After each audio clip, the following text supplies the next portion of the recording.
it's Oscar season. It's time for another cringy, try hard vanity project for all those Hollywood people. And, huh, do you notice something with me? Well, I don't have my notes this year.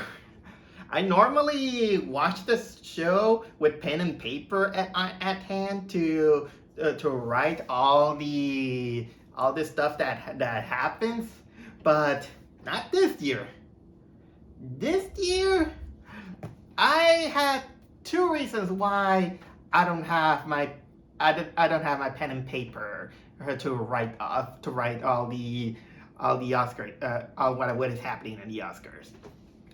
The first reason I was actually kind of debating if I was gonna watch it. And don't get me wrong, I still like to watch the Oscar for the cringe stuff to see how low they go each year, or sometimes if we get to see something out of place, like for example Will Smith slapping Chris Rock. That was something that it was like whoa. And honestly, when little things like that happen, is basically it's kind of like a blessing in disguise because it gives us something to talk about. But honestly, I was kind of having this.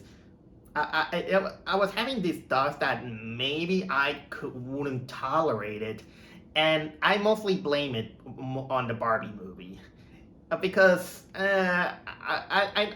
because honestly, I think that Barbie, the movie, while I do know that I put it at number 10 on my worst movie of the year, but I understand and respect people who kind of like it. But I think that Barbie, it has kind of like these conflicting morals that I think that it kind of pushes the theme kind of pushes the morality level of Hollywood kind of in the wrong levels that I think it did more. I think it does a little bit more harm than good. But this is kind of like a big can of worms that I am overthinking probably and overanalyzing, but honestly, it kind of goes into this pure cringe level that I was hesitating, but still I was like, you know what, I'm gonna watch it. But the real second reason why I don't have my notes is because of the daylight savings time change. I thought that the ceremony was gonna start at 8 p.m. So I was there just waiting until 8 p.m. so I could turn on my TV. And then it was 7:45 in which I decided to finally turn on the TV, and so I was preparing my stuff, even cooking some French fries in order to watch the show with a snack. And then I realized that the show was going on, and I was like, what? I was missing it. I missed 48 minutes of the show.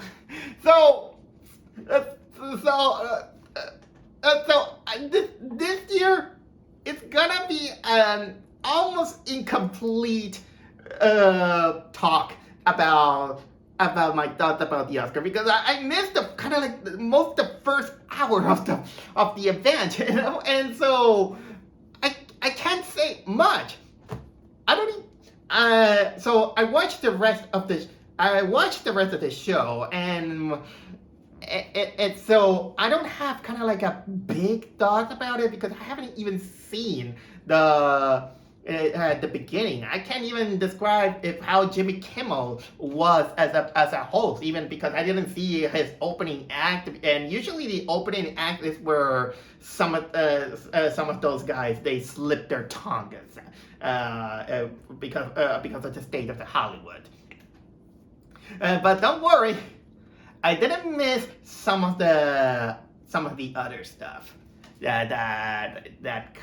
are some things that I do want to talk about. So this year, my thoughts, I'm gonna talk about not without my notes, but I got my internet here and my computer, and I'm gonna go through the most of the winners and the best I can, with of the things that that I remember from all of this.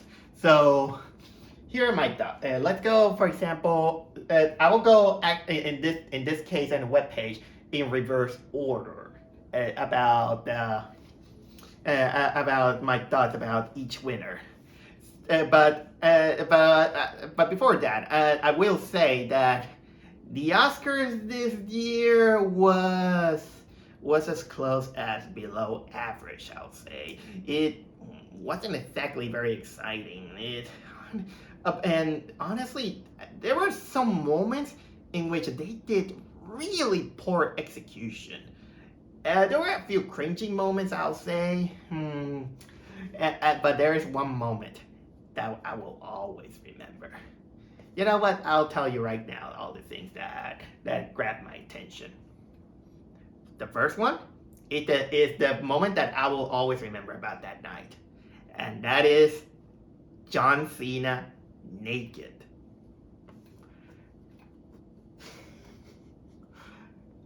I got mixed feelings about John Cena naked. Because for one, of all the things that are happening, this was actually the best part of the whole show. The best part is seeing John Cena going naked, and man, that you gotta give John Cena the balls, to go up on stage naked. I mean, don't worry, he covered his part with the envelope and all this stuff. But comes the mixed thing. And the reason why John Cena did this in order to present the Best Costume Award is because Jimmy Kimmel apparently had wanted to make kind of like a nod to when the streaker came. I think it was an event that happened on an Oscar years ago in which a streaker just came out of the blue and flashes everyone on stage. And honestly, the mixed feeling that I got is that the execution was a little bit cringy and not very funny, I'll say. And honestly, I will say that when the streaker came out, that's actually funny because it was pretty unexpected. But then when we see, they put that setup in which Jimmy Kimmel goes when saying that, hey, remember that streaker? Well, come on, John Cena. I can't. I'm naked. It kind of stretches a little bit the joke that it stopped being funny. The execution wasn't good on that one, but honestly, naked people can make us laugh. I mean, it worked in Zootopia. There was kind of also a moment. Okay, continuing on, there was another moment that grabbed my attention is, I think somebody, one of the women, she begins to say something. I don't remember who it is, but with that guy, and she basically says the way that kind of said, "Hey, I don't need you Ken-splaining me," and I was like, Ken-splaining me? Ugh. That was really cringe. That was a total cringe. Another one that was also cringy is when America Ferrera and another actress, the two women from Barbie, they come out. They wanted to. I think they were gonna say their nomination for best short documentary. I don't remember much, but then they pull out kind of like this joke. This joke by saying that about real life people and all that stuff, and then one of them is saying they begin to say kind of like documentary. What documentary? She began to say examples of documentary like An Inconvenient Truth and all that stuff. But then the other one begins to say Jurassic Park, Jurassic World, and all that stuff. And she's like, what? What? Those aren't movies, but it's about dinosaurs. But dinosaurs were real and all this stuff. And they kind of begin to stretch out the joke saying that dinosaurs weren't real and all this stuff. But that was so unfunny that I don't know why America Ferrera was even nominated for best supporting actor when she kind of sucked on that movie. Uh, and the other one is the moment that really pissed me off. The moment that pissed me off during the whole on the memoriam. I mean, during the whole thing, it's the memoriam, and I screw up my execution. But yeah, the memoriam part was the one that pissed me off. No, it's not because they skip Akira Toriyama. Actually, he dodged a bullet on that one. But here's the thing. You know that In Memoriam is kind of like a special moment where we have kind of like this moment of silence, and we see all these actors or animators or crew, part of the crew that they pass away, and it's a moment where we have to, we see, we feel, we have our moment of silence, we tuck our hearts in. Everything could have been well and done, with a beautiful music. Sometimes you get a singer, at the side singing. That could be good. It could have been good if it wasn't for this year. Someone had the dumb idea to put interpreting dancers dancing on the stage while the screen showcases the people that passed away, and it was so freaking distracting. Even the camera didn't even focus on the screen on the people that passed away. Why those dancers?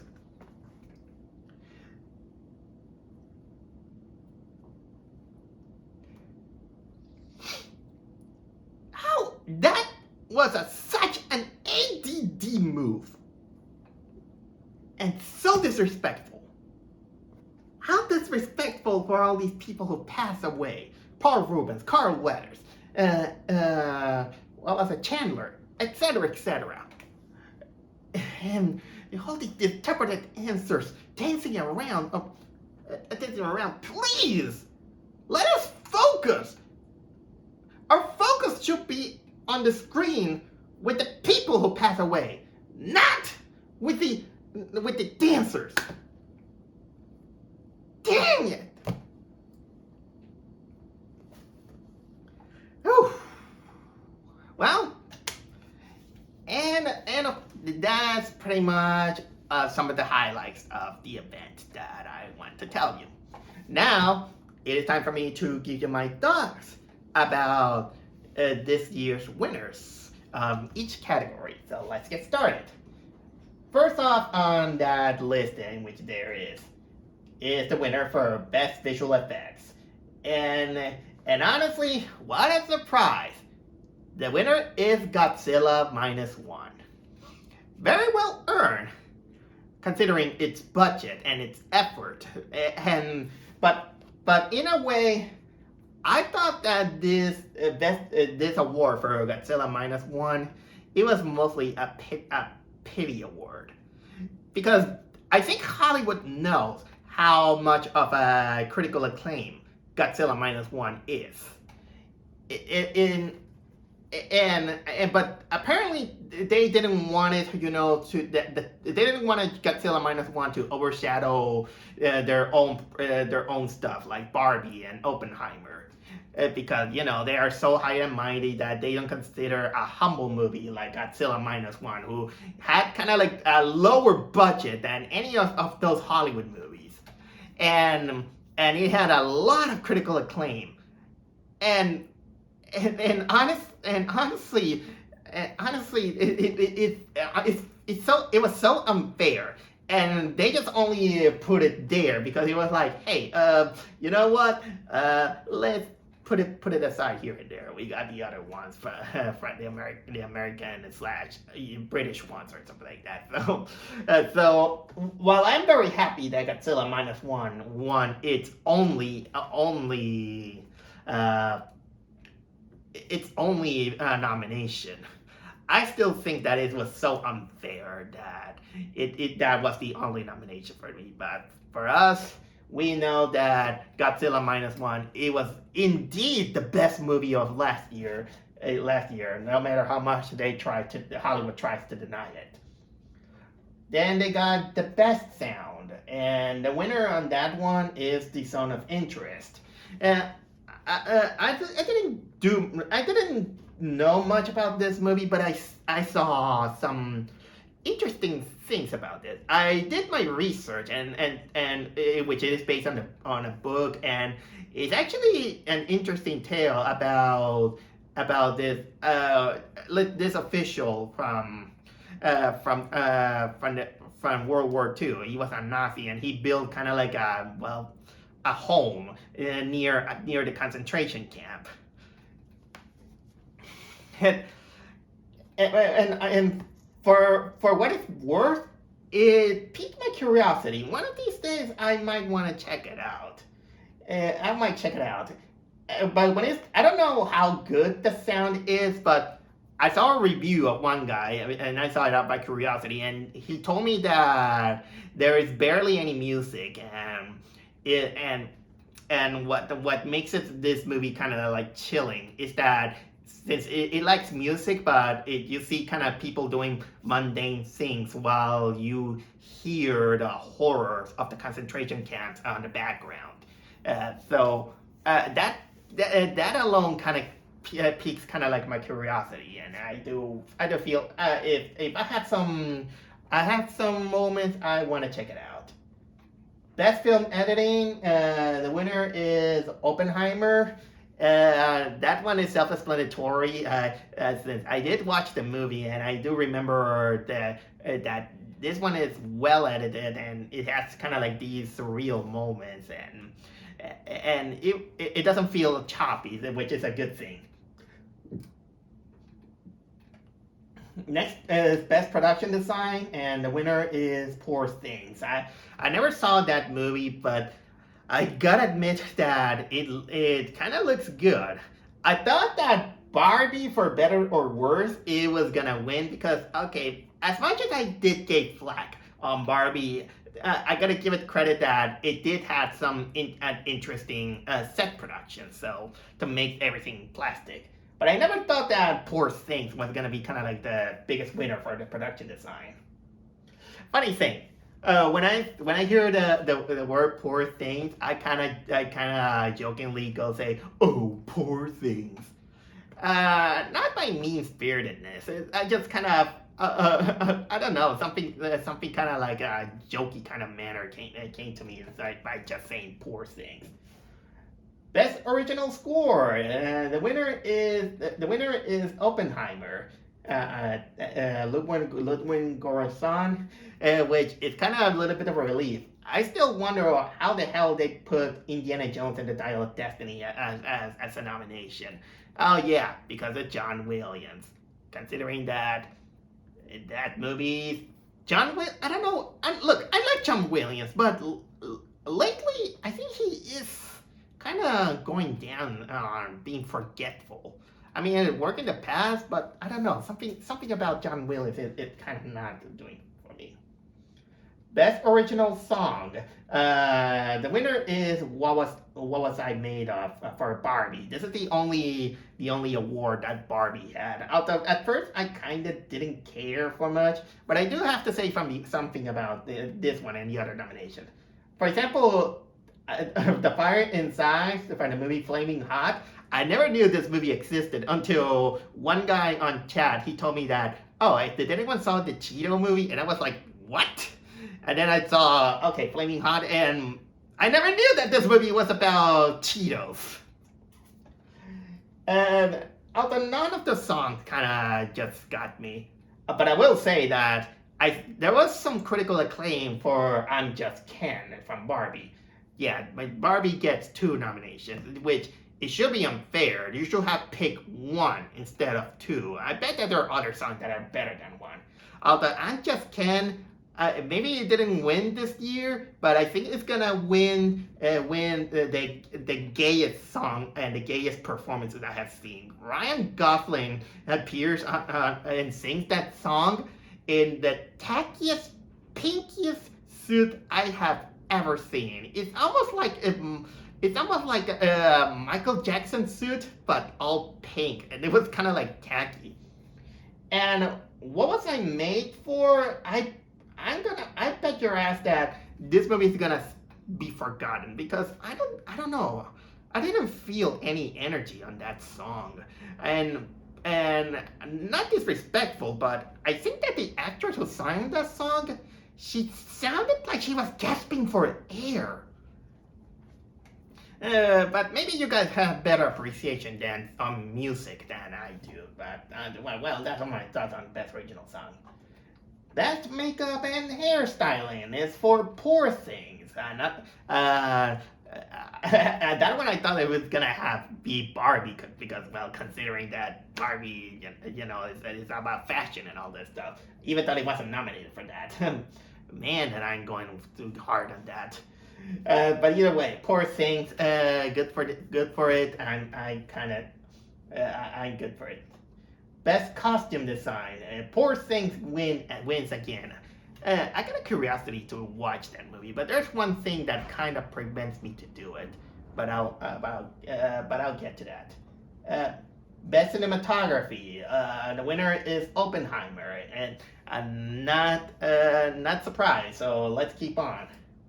Best documentary short film, is one called The Last Repair Shop. I don't know much about the best documentaries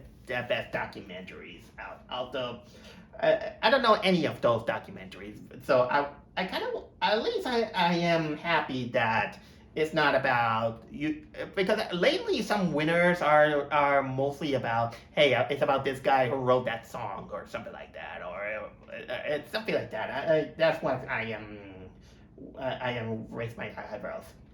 Then there's the best live action short film. I don't remember if this is a new category that they got. Maybe I am remembering wrong. And the winner is one directed by Wes Anderson and Stephen Rails, and that is none other than The Wonderful Story of Henry Sugar, which is a story written by Roald Dahl. Funny thing, when I heard when I heard the word Henry Sugar, for some reason my mind wandered to American Dad. But then I remember that no, that's not Henry Sugar, that's Martin Sugar. Best animated short film. Now that's that's a little bit my my cup of tea. Even though I missed it, because it was during the first couple of minutes. I haven't seen any of those, but the winner is War is Over, inspired by the music of Jan and Yoko, which gives me a little bit of mixed feelings. I respect John Lennon, of course, but I am not so sure about Yoko Ono. I know that even to this day, many people had mixed feelings over Yoko Ono, and honestly, I think they gave that award because, well, John Lennon is a legend, and probably it won because of legend things, and it will have been and of course it's all bittersweet because of Yoko Ono. Probably my mind will change, but I know that for some people, they will always remember Yoko Ono as the woman who ruined the Beatles. I gotta investigate a little bit more in order to change my mind about this, but this is kind of like some of the feelings that I have. Then we got Best International Feature Film, which Godzilla -1 should have been there, but instead they got this Perfect Days to represent Japan. And although I did saw the trailer, it really looks wholesome and doesn't feel like something that could be not a winner for Academy Award. But now, the winner is obviously the Zone of Interest. Because it was made in the United Kingdom and winner. And here's again my nitpick about it. Why would you have this? Why would you have an international feature film category if you're gonna put the one of the nominees in Best Picture? It will be so obvious. The Zone of Interest was also nominated for Best Picture, so if you put it also in Best International Feature Film, it's gonna be obvious who's gonna win. Are you kidding with that?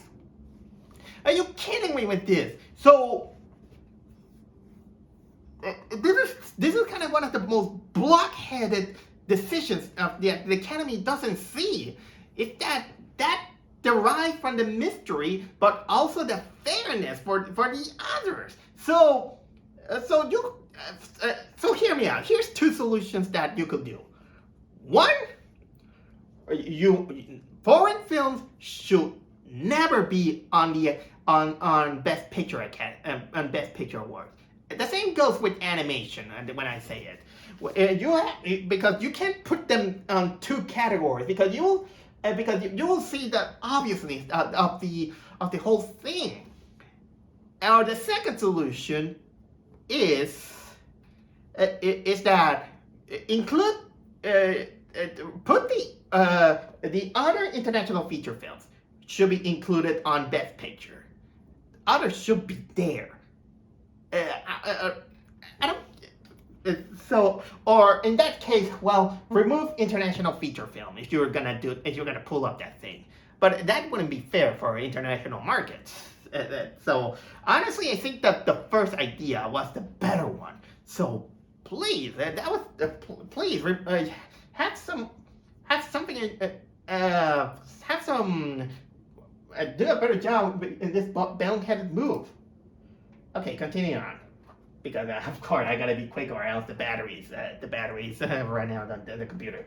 Best documentary feature film. The winner is 20 Days of in Mariupol, which is from Ukraine. That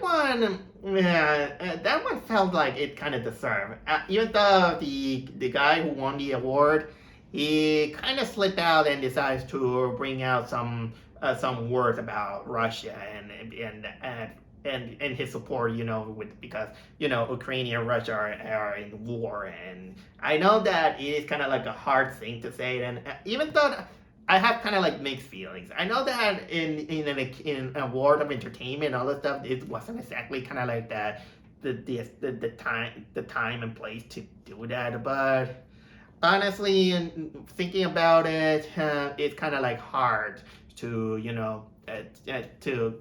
to bottle all these feelings, especially in a moment of euphoria or anything like that. So I think that I might give this guy kind of like a pass.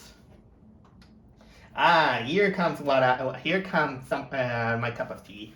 Best animated feature. I was kind of like this because in my heart I knew that it was gonna win Spider-Man Across the Spider-Verse. Actually, something better win. The winner is none other than Miyazaki's The Boy and the Heron. I did say that The Boy and the Heron is overrated considering that it's Hayao Miyazaki, and I do consider Hayao Miyazaki very overrated. But you know what? Well, he did some good things, and considering the other nominees, I think that was the kind of like the better choice. Spider-Man Across the Spider-Man, I still think that is very overrated. I haven't seen Nimona, but I've been hearing some cringe stuff. I just hear people say it's pretty good. I think that they put Elemental because they just wanted a Disney movie out of it. But okay, Disney wasn't good the last year. But honestly, Elemental is kind of like the least of all the bad movies that they pull out. Well, I didn't hate it, but it's still underwhelming. And there's Robot Dreams. I think I want to watch Robot Dreams. That looks cute. Best writing for original screenplay, the winner is Anatomy of a Fall. That one is, I heard that this is a French film about a woman who is trying to get out of a murder case. For some reason, it feels like a Phoenix Wright case. For, that not much I have to say. Best writing for adapted screenplay. The winner is American Fiction. Don't know much about that, so continuing on. Best actress in the supporting role, Davine Joy Randolph from The Holdovers is the winner. Much better than having America Ferrera win. So that is something. Then best actor for a supporting role. The winner is Robert Downey Jr. Good thing. That's his. That's actually his apology for Doolittle. Oh, here's another nitpick that I do have for when they were gonna present the best supporting actors, actress, and of course best actor and best actress. They pull out a kind of like this boring bonehead move, in which it kind of made a little bit the same mistake that they did during the COVID time.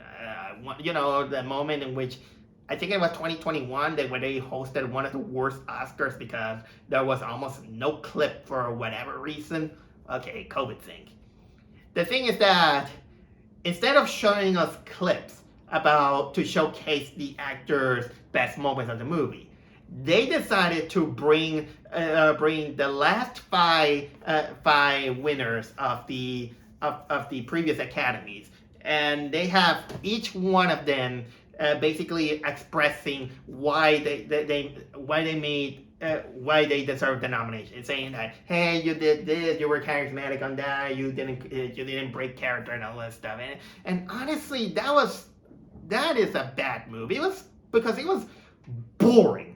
I wouldn't have minded if it was accompanied with the clips, because honestly, we as an audience, we want to know and feel that they deserve the award. We don't need anyone telling us why they deserve it. We just want to show proof. I want to see proof, direct proof. I mean, it's okay during a casual conversation, but you guys have the tools. You have the tools. You got a screen. You got the screen to showcase why they deserve it, and saying that here's his best moment, and there you as an audience, you're gonna see, you know what? Now I see why he deserved that. He deserved that here, there. I don't need somebody telling me why. And continuing on. The best actress in a leading role, I do have a nitpick on that one. We got the winner is Emma Stone for Poor Things, and this is where I do have a nitpick, and it's mostly about Emma Stone. I don't think that Emma Stone is that great of an actress. This is technically her fourth award that she win. I mean, yeah, she did some good roles. She did well on La La Land, but I don't think that she's that great. And I did hear that Lily Gladstone was kind of like the best actress during this year, and so, but honestly, even her speech, it was almost a little bit too pompous. So honestly, I'm kind of like mixed with Emma Stone. I don't hate her, just to let you know. It's just that I think she's a little bit overrated. Best actor in a leading role. Many people, I bet many people are kind of angry because they wanted to give the award to Paul Giamatti from The Holdover. I haven't seen that movie, but I heard that it's pretty good. But to be fair, they give it to Cillian Murphy for Oppenheimer. I like Oppenheimer, so I have no complaints. And then Best Director, of course, they gave it to Christopher Nolan for Oppenheimer. This is almost a no-brainer. I did mention that Christopher Nolan, I do consider that he is a very pretentious director. But you know what? I did like Oppenheimer, so okay. And then we got the final award, the Best Picture award, who it was given by Al Pacino, and the big winner, Oppenheimer. Good choice considering the other ones. Okay, the other ones are for court: American Fiction, Anatomy of a Fall, The Holdover, Killer of the Flower Moon, Barbie, Past Life, Maestro, the Zone of Interest. See, why the Zone of Interest is there? You're nominated for Best Foreign Film. But either way, Oppenheimer, congratulations. Certainly beats some other choices. Even though in my heart, the biggest winner is Godzilla -1. But Oscar has the tendency to snub better films many times. I mean, it did happen with the Lego Movie, for example. In this case, they just snubbed Godzilla -1. Yeah, but don't worry. When Godzilla -1 comes to Blu-ray, I'll definitely buy it. So that's it. That's all my thoughts on Oscars of this year's Oscars. What number of the Academy Award it was? Let me see a little bit. It doesn't exactly say here. Let's call it oh yeah, there it is. The 96th annual awards, the 96th Academy Awards. We got 4 more years before we get the 100. Again, the show was basically below average.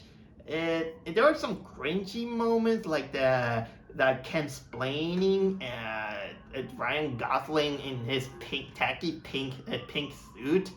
And well, that lame joke, but at least they gave us John Cena naked. That I won't remember. I will always remember. So, with that, see you next year, Oscars.